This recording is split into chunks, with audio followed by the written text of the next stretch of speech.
Hello my friends and welcome back to another episode of Flutter Explained in the year 2021. And of course today and this year we want to start right away with new episodes of Flutter Explained, where I explain you a little bit more about Flutter and all the different topics that we get. Today we want to jump into code analysis and the analysis options.yaml, how you can use it and how to take advantage for your projects. Alright. And if you are interested in live development in Flutter and Dart, or also currently I'm learning AI, head over to Twitch and come and join my new channel Max Flutter. It would be an honor to have you there. Last but not least, for this topic in this video, you will also find a blog post on my website. You find the link down in the video description below. Thank you so much also for the fantastic feedback for the last video of the best practices. And now let's get started.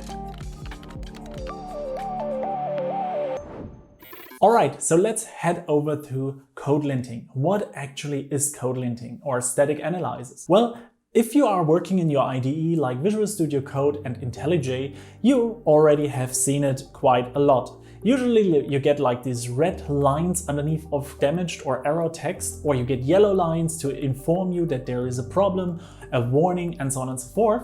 And this happens before you even try to build your application. As you know, maybe you know that our Dart code getting compiled into a program language that our computer can understand.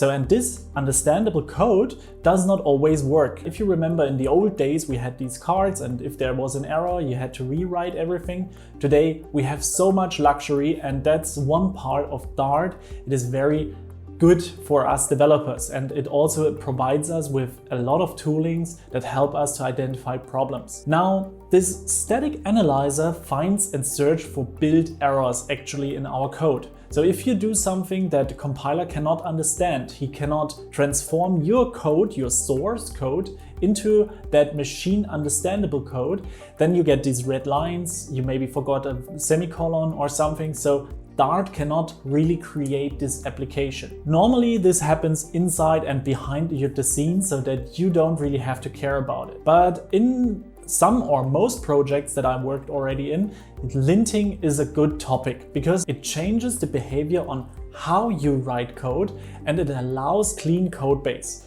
So let's assume you will work on a GitHub project and you want that everyone in that project contributes in a specific way.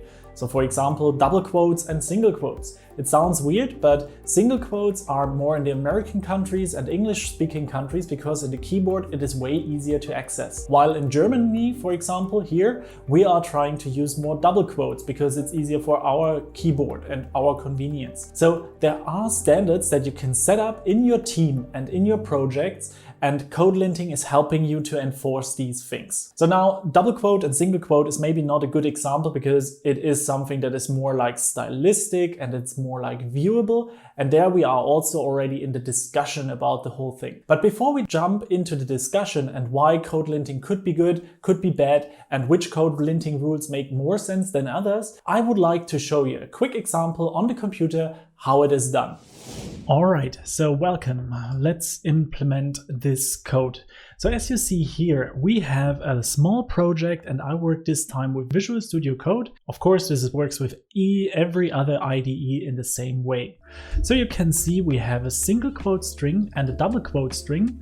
And what we want to do is we just want to say our linting, so our error message visibility for our IDE, that it should show something there. So as I explained it seconds ago. Alright, so if we run this app, you can see the following. This is valid and this should be invalid. And actually this should be the opposite way around, but we can see that in a second. So let's create inside of our main folder, so inside of our root folder, a file called analysis.options.yaml. And the YAML file is that way that you have to have two spaces in front to indent the lines to create your tree. We have now two things that we can set up. The first one is the analyzer, which gives more general information about the analysis. And then we have the linter, where we specify the different rules that we want to apply. So let's start with the analyzer. The analyzer we can write like this. Then don't forget to make sure we have two spaces in front of it. That is very important, else it will not recognize the different levels. Then we have here errors, and down there we have prefer in our case, single quotes. And we can say error. All right, so with that, we have specified that whenever we show somewhere the preface single quotes, or if we use that this will be used in a severity of error. This could be also warning, and that could be also info. And if you make a mistake here, it's also getting yellow. So there is a code analyzer for the analysis options YAML. Very good to know. And as you see, you get also the information what is everything included in that. We want to have it as an error, and let's see how we can implement our first rule. So let's go and say linter. We have the rules, and then we say prefer single quotes true. And as you see right away on the left side, we received an error in the main.dart. And if we take a look into it, we see we get our error. All right, so this is for a Dart project. So every Dart project works the same. So let's switch to a Flutter project.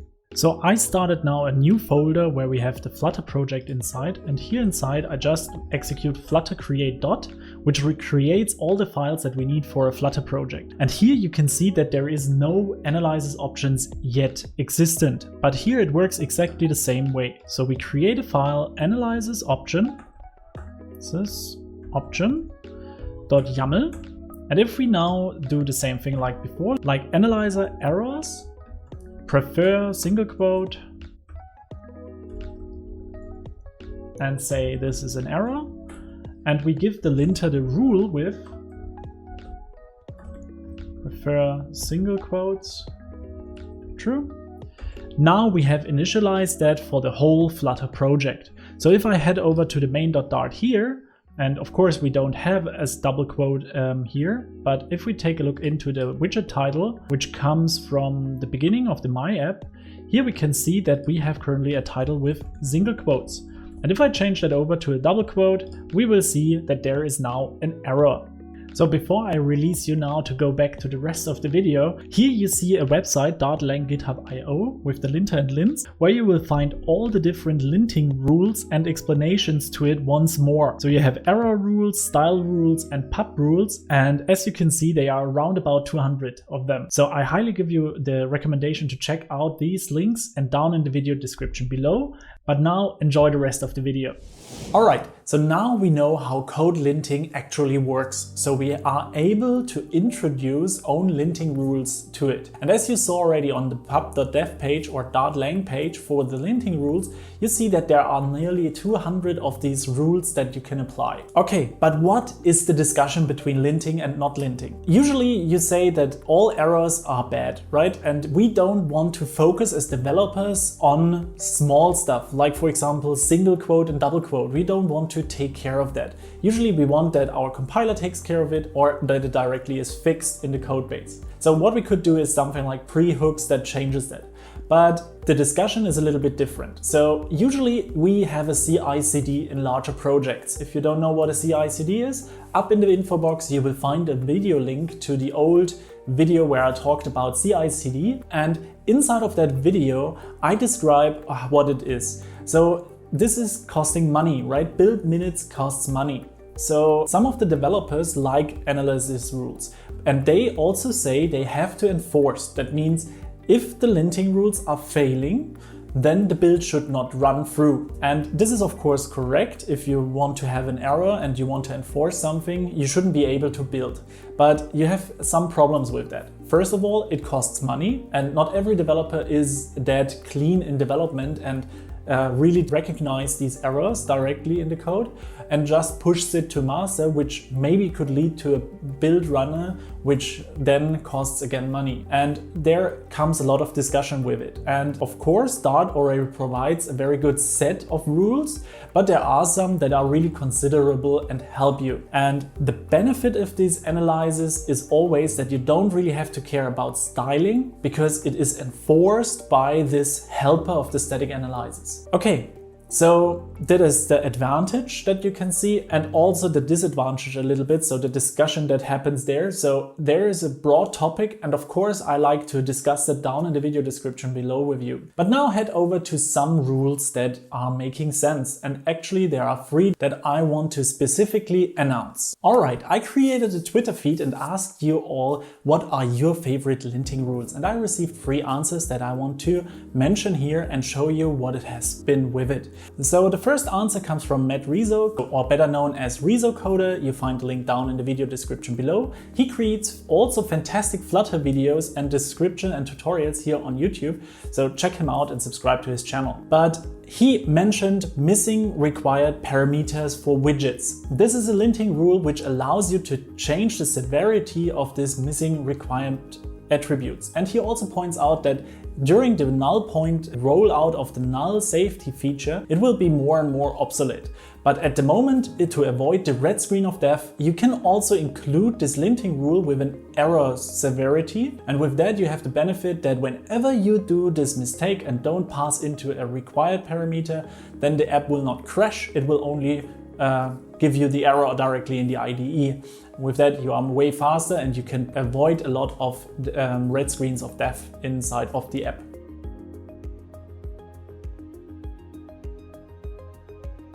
Another linting rule is prefer const. Prefer const means that we should use in our applications to improve the performance of the widgets and how they get rendered and so on and so forth.